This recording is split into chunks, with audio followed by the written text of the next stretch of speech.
Now at the airport for us in New York is our reporter Jessica Le Masurier, and we can speak to her now. Jessica, I imagine you haven't had a chance yet to talk to anybody who's recently touched down, but clearly this flight and the ones to follow it have been highly anticipated by so many people who for so long now have been stuck apart from their friends and their family.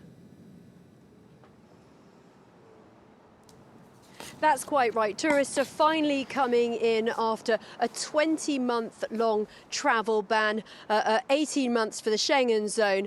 And the first flight from Paris has arrived here at Terminal 1 JFK. And we've yet to see those passengers coming out. One might expect that there are going to be some long queues at airports in the US as tourists finally come in, vaccinated tourists, that is. There are a couple of exceptions.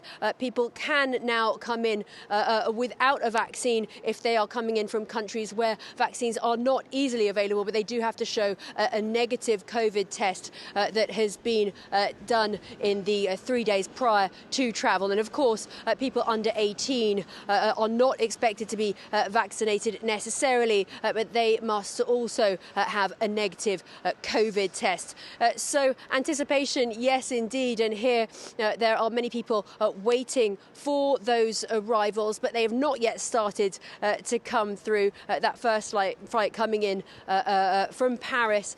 So we will be speaking to those French tourists as they arrive here. Well, lots of good news then for those families who've finally been able to be reunited in New York. But presumably, Jessica, good news as well for the city's economy.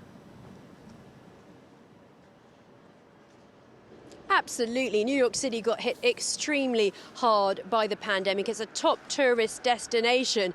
And so New York City's tourism industry really suffered. Prior to the pandemic, it made around 50 billion a year, half of that being from international tourists.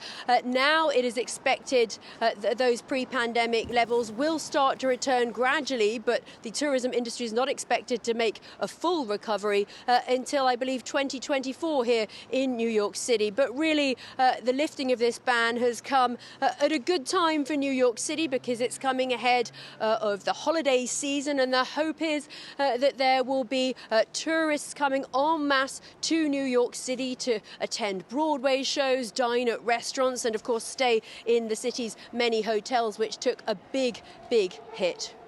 Jessica Le Masurier for us there at Terminal 1 JFK. Thanks very much indeed.